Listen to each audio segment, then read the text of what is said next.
The broadcast is now starting. All attendees are in listen-only mode. Good afternoon, good morning, wherever you are in the country. It's Mark from SolidCAM. We'll be doing SolidCAM Live again today for 30 minutes free training. With me, as always, here we go. There's something strange in your neighborhood, who are you going to call? Kevin Rankle. I know where that one's coming from. Just for everybody to know that I have no idea what Mark is coming up behind the scenes. Yeah, I'm going to try and get a genuine reaction out of Kevin every time I come up with something. So today, we actually got another question, and guess from who? I'm gonna go for Jake on this one. Jake is keeping the classes alive for everybody, so. Yeah, it's someday soon I'll have to come up with an intro for a Jake question. Okay, so Jake's question basically is related to what we did previously, where we were talking about do a save as and change model reference and all that kind of stuff. And it's about associativity and it's about relating to those files. So Jake's question is, let me just get on my other screen here.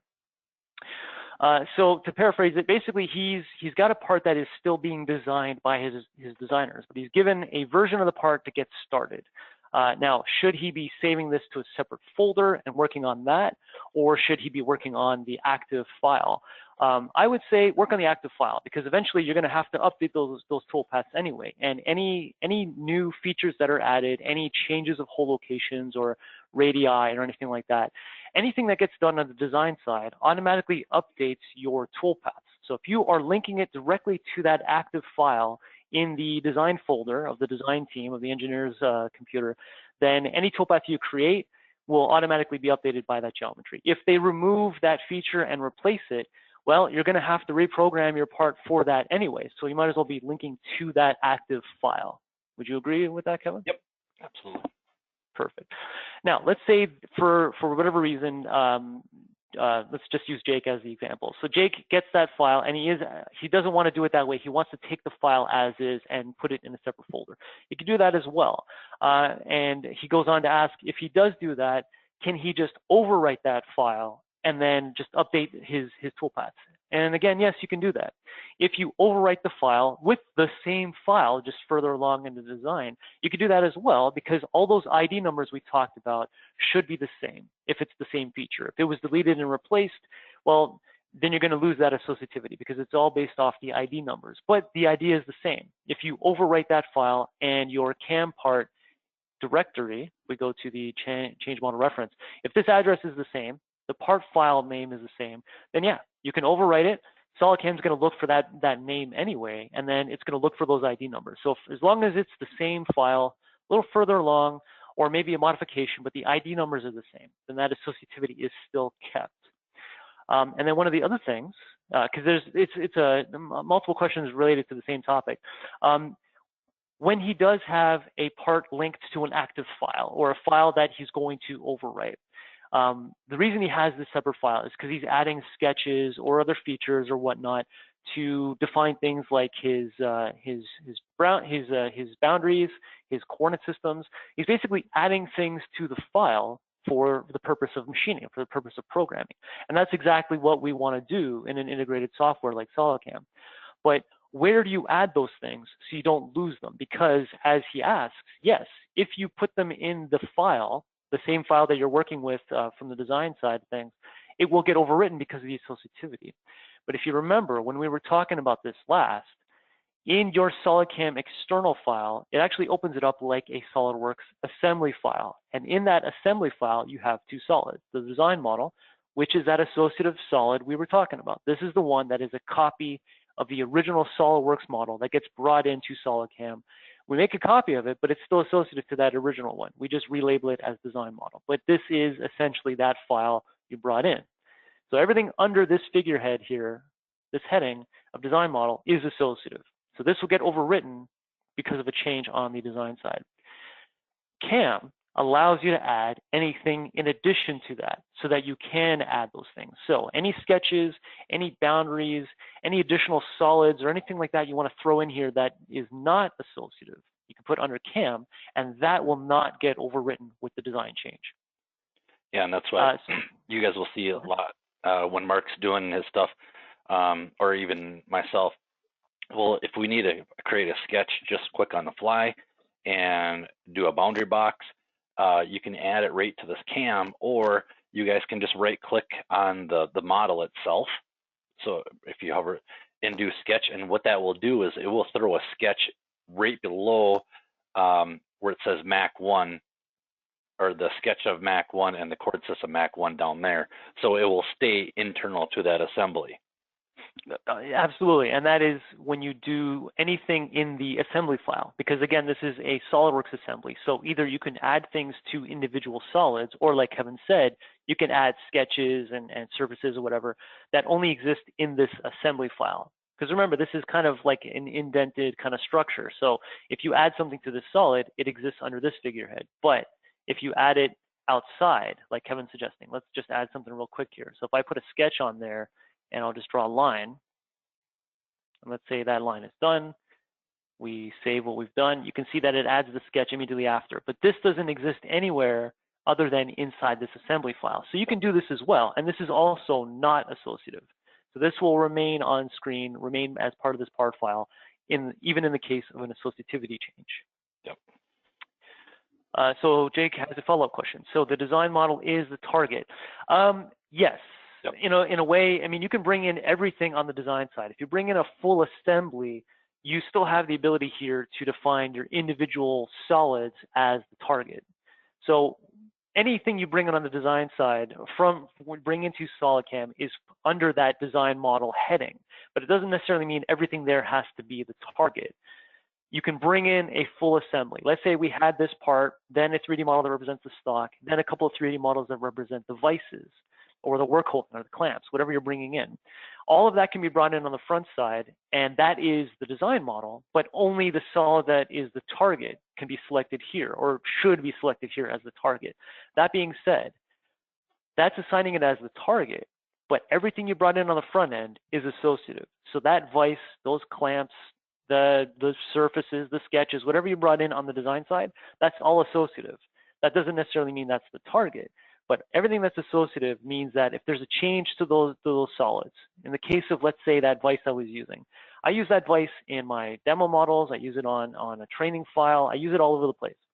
If I brought that in on the front end, every time I change the distance between those jaws or the placement of a part inside of there, if I modify that assembly, that solid in any way somewhere else, if I brought it in on the front end and made it part of my design model in the SolidCAM file, then it's going to say, wait a minute, there's been a change. I'd like to update that to show the current status of that vise, which is not what I want. I don't want everything on screen to be associative. I really just care about keeping the target, or maybe even the stock sometimes, associative. But I don't want my vise, my clamps, all that stuff to be associative. So what we usually recommend is bring in just the individual solid, the one that is intending to be your target as the design model on the front end of things. And then when you come in here, then use the assembly tab, insert components, and insert your components after the fact. Insert that assembly, insert that vise assembly after the fact. That means that it's no longer associative. Once you've added it to this assembly file, it is inside this assembly file as it was when you first brought it in. It's not going to keep looking back to check for updates with distances between jaws and stuff like that. And one other thing you guys can do too is, let's say, I'm going to pick on Jake here. His engineer team sent him the entire assembly model that they want it to be machined on. Now, going with Mark's point here is we just want to start off with the part component only.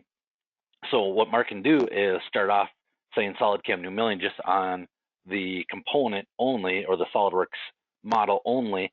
And then at that point, what Jake can do is he can insert that assembly from the engineering, even though it's still going to have the same part on there. But when he goes to insert that component in here and gets everything mated up how he wants it, he can come back and just hide that specific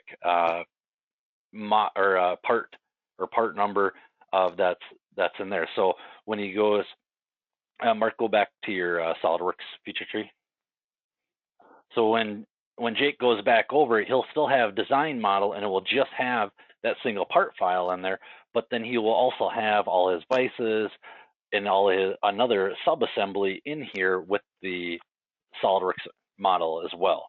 So at that point, he could just hide that model, and to go with Mark's point, is this part right here on the screen would be the only one underneath the design model. If that makes sense. Yep, and I think you can see that in one of the either CAD/CAM videos or the tips and tricks videos on the YouTube channel. I think we have a video on that. We have a video on everything, Mark. As of now, probably. Yeah. Between Mark and I doing videos for the last, I think we're going on 5 years of making videos. There's got to be a video on how to do everything in there. I think there's even a video on how to submit ideas for videos. Yeah. Yeah. Okay, so I think that was most of Jake's questions. I'm just reviewing the rest of his. I think that's it. Unless Jake, there was some clarification or follow up on that, but I think we got everything. Perfect. Okay, so he says we covered it. Perfect. Okay, so if there's any other questions, put them into the question panel of your GoToMeeting. But we did actually receive another question that we should address. So I'm going to open that up on my other screen here, and this one came from Brian. Perfect. Okay, so let me just make it a little bigger on my other screen here. Is Brian here today? Let me just check. Yes, he is. Okay. So Brian's question is, again, a follow-up from something we discussed either last week or maybe sometime this week, and it relates to the tool table. And he mentioned that he saw that you can actually label more than one tool with the same tool number. And it doesn't necessarily have to be unique. And that is correct. In your tool table, you can put as many tools with the same number as you like. This is literally tool 1 being 1/4 inch, and then this will make this a tool 1 that happens to be a 1/2 inch. So yeah, I have 2 tool 1s listed here. That's in the tool table. I can even do a save and exit, and it doesn't give me any error. But where that's going to be a conflict, where that's going to be an issue, I'll get an error. So if I have a toolpath using tool 1 and then another toolpath using another tool 1, and it knows that they're separate tools, it'll give me an error. Or if, according to my VMID, I'm not allowed to actually have 2 tools occupying the same space, then I will either get some sort of displacement. In the case of a mill turn VMID, it will displace my tool 1A to the second tool 1B or something like that. So your VMID does have a lot of it does inform a lot of stuff on the programming side. It's just sometimes we don't see it. But where you will get an issue with whatever you're doing, you'll get an error. So another good example of that kind of error where you're not going to notice it until you try and use it is, again, on the mill turn side. Sometimes you can program a toolpath with a tool that's mounted incorrectly. And then you'll be able to simulate it, you'll be able to calculate it, you'll be able to go and do all kinds of stuff. But then when you go to post it, it'll give you one of the more common errors, something like this is not for 4th axis, or unable to G-code, toolpath is empty. And then when you go to see the little message, it says toolpath is not for 4th axis, or post is not for 4th axis. That error pops up because that tool was mounted, let's say, radially instead of axially, or vice versa. And in the simulation, it doesn't care. It's going to show you whatever it needs to show you. But when you go to post it, again, that VMID will come in and basically say, well, the tool vector, that tool angle is incorrect. You're trying to generate something that would require 4th axis simultaneous, and you don't have that ability. So you get error messages when you need to know about that error message, if that makes sense. And maybe Mark, go ahead and open up your tool table again for us. If you guys do want just to kind of keep tools in there, but maybe like on Mark's second tool number 1, he wants to put it just in tool storage. So he can label that as tool storage at that point, and it will tell us, all right, now we have 5 tools active in the spindle, but we also have 1 tool sitting in storage right now too.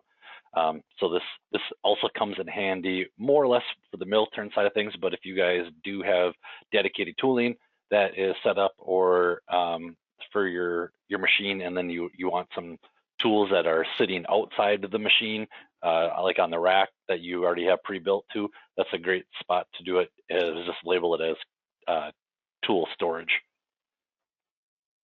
Yep, A good example is that also when we talked about tool tables, when you can bring in that entire tool library using the, let me just do it real quick here. Instead of using this white arrow to import just the selected one, I can select all the tools in this one tool library.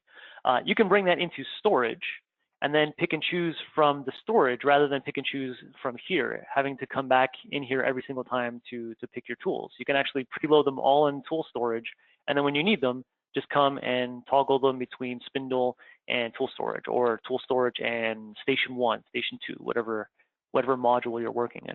Yep. Okay, so those were the 2 questions we got before class today. Any questions on this? Any questions that you guys had before you came into the session today?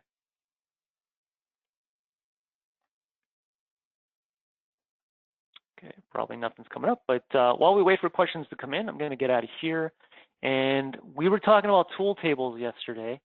I'm going to open up another example of a tool table, one that I think is pretty unique to the tool, a unique toolpath you'll find pretty much only in the tool table library, and that is temporary bridges.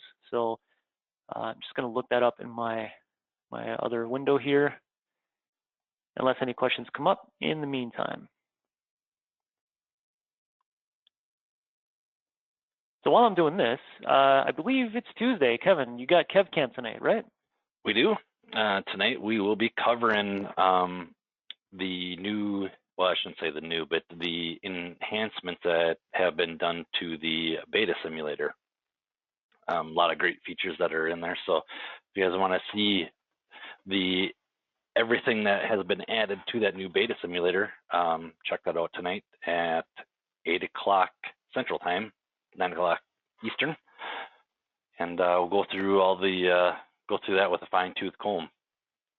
And with that beta simulator, as you guys update your software, so just to let you guys know, we are coming out with a new version about every, well, I would say 2 weeks to a month. There is a new version of SolidCAM released out. And this is where you guys can go to the website and log in and download those updates.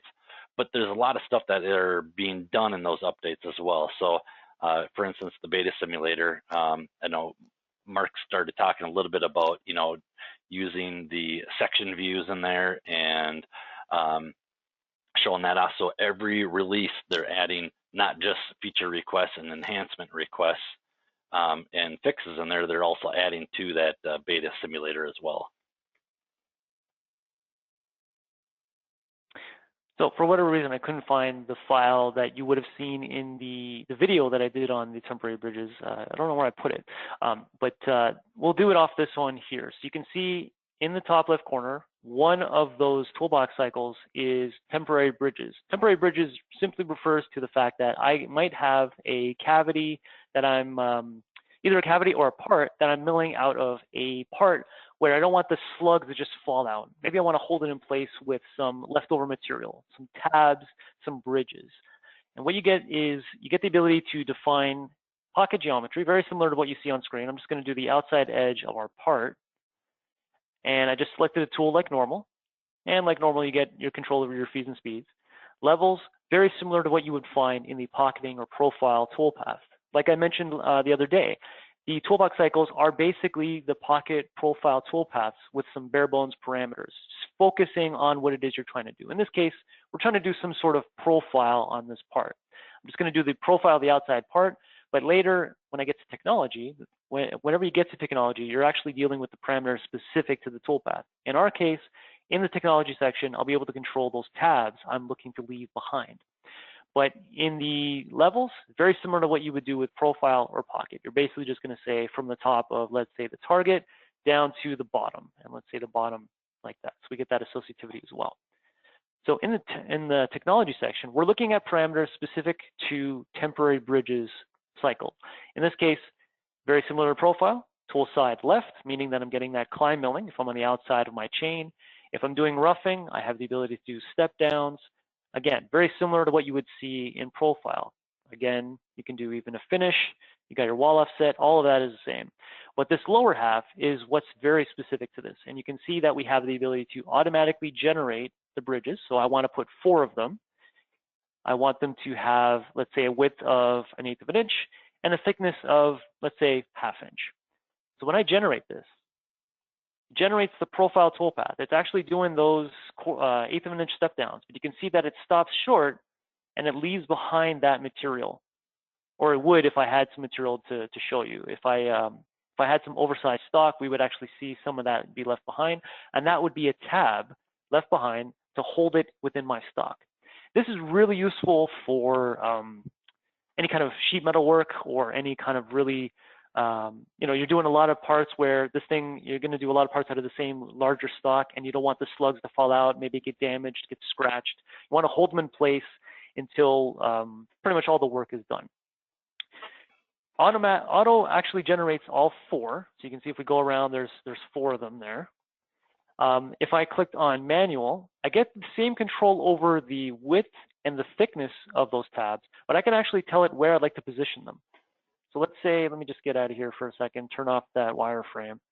And let's say I want to position them just at random. I'm just going to choose different positions here and here and here. Now you can actually snap to points, snap to edges or anything like that. This is just kind of doing it freehand, just so we can see exactly how many. But I can tell how many I put in there. And these points actually represent the center of each of those tabs. I think I lost my window here.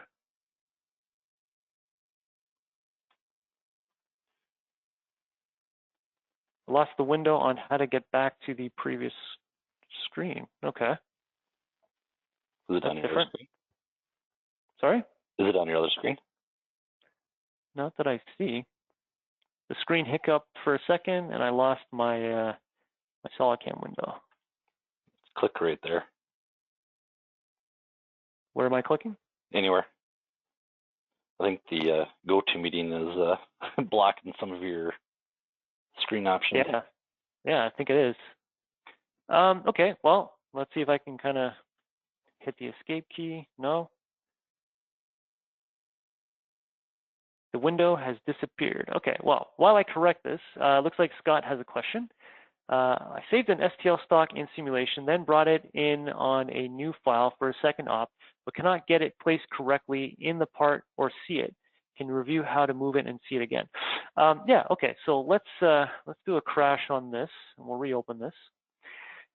The way to correct the position of an STL is using the facet model editor, and that is a new feature that you'll find in, I believe it's 2018 going forward, Kevin? Yep. Yeah, and that is basically the manipulation of those STL files we were looking at before.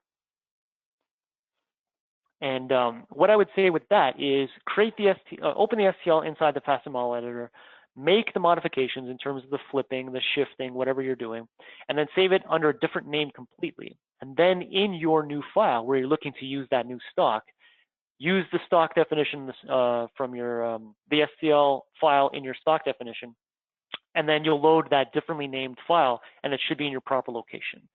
It's really hard to manipulate STLs, but that facet model editor tries to make it easy. Yeah, and Scott, if you can, or if you're allowed to share that part file with the rest of us, what we can do, if you can send that over to Mark, and then we can show you that right away tomorrow morning, as long as it's okay with everybody else to see. Or tomorrow afternoon, depending where you are in the country. Yeah. Okay, so technology. Let me just do a couple of really quick ones here. So let's just put one there, and that's it. So let's say we just want to hold those 2 for whatever reason. We control the width and the thickness. If we do save and calculate, then those are the only 2 tabs that I create. Now let's say we're done. Let me just put back 4 of these here. So those are my tabs. That's holding it in place. I'm going to go and do whatever the rest of this is. Maybe I got to do these contours, whatnot. I'll do a save and copy. So save and copy saves my tool selection, my feeds and speeds, my widths, my depths, everything. In this save and copy, all I'm going to do now is check this box that says remove bridges, save and calculate. And as a follow-up, this toolpath is just going to remove those bridges. So you can think of this almost like a rest operation. It realizes that the only thing left over from this toolpath is those bridges. It's not a recognition toolpath, but what it is, it knows what this previous toolpath left behind. It's basically the inverse of whatever you've told it to do here. So if you told it that to leave behind tabs of this thickness and this height and these positions, then it knows that those are the ones to remove. So basically, temporary bridges, really useful for this sort of work. I've shown some sheet metal people, I've shown some even laser people on how to do this one, because it can come in handy, you can imagine, for sheet metal work or even woodworking. Some people do that as well. When I used to use this operation a lot is when I had toe clamps. I would position those bridges around where I had toe clamps on there, because you'll know, like in profile operation, profile will not recognize fixtures. It will just go right through it. So what you can use this toolbox cycle for is, like, if you have like a toe clamp or some kind of clamp that's clamping on the outside of your stock, holding that material down to the table, and then it'll go over those toe clamps as well. That's a really good point, that you can use that to take the place of the toe clamps, because Kevin's right. In most of our toolpaths, it does have, and I'm just checking the pocket toolpath now, it does have the ability to avoid fixtures. If you have a fixture defined, you have fixture collision protection in your pocketing, in your eye machining, both 2D and 3D. Your HSS, you can select the faces of the solid that represents the toe clamp. But in profile, because it's a very basic toolpath, it doesn't have that ability to do its own gouge checking against other solids or that sort of thing. So you can use the temporary bridges exactly like Kevin described. It's not the intended use of that function, but it's a great use of that function because it does exactly what you're looking for it to do, to avoid a certain area. And then Scott asked if we could do that part on Thursday, because he won't be around tomorrow. So yeah. Sure. Yeah. Send it to me and just remind me that you won't be here tomorrow, and then we'll make sure that Thursday's class is dedicated to your part, as long as we're allowed to show it. And just in case we forget, can you tell us what it is you wanted us to show you? I think we'll remember that it's the STL, but just in case, give me some details as to specifically what it is you need help with, because then we'll just tailor it like a question. Okay, we have about 2 minutes left. Perfect. Okay. Well, like I said, there is a KevCam class tonight. If you are able to attend, Kevin would love it. I know Kevin needs the attendance. No, KevCam is still going on. It's still going on strong. We're doing the new toolpaths, new functionality in 2020. I'm also a viewer. I don't attend the class live. I go to the YouTube channel to watch the recordings, but they are a great training tool.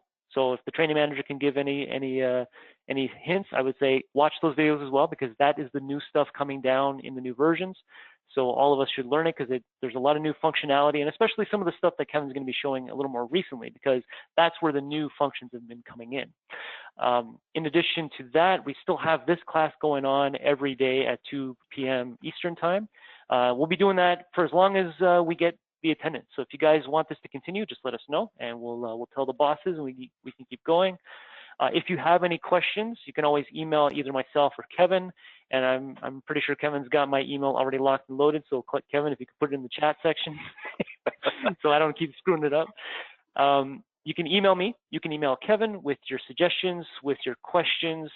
If you've got parts that are okay to show the world, because remember, this is going to go on YouTube, then we can bring that up. And if it's not a part that's okay, but maybe if you send it to me and let me know that it's not, but there's a way to modify it. Maybe I take off something that's proprietary, or I fill a hole or something like that. Anything that can pass by the sensors sort of thing, then we can use that as well.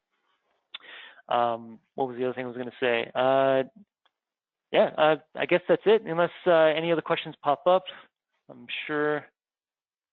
No, okay, so probably no questions there. So we'll continue this tomorrow at 2. Stay safe, keep your family safe, and we'll talk to you tomorrow. And think of more ideas for us to show off for you guys. Yes. All right, guys, have a great day. Bye-bye.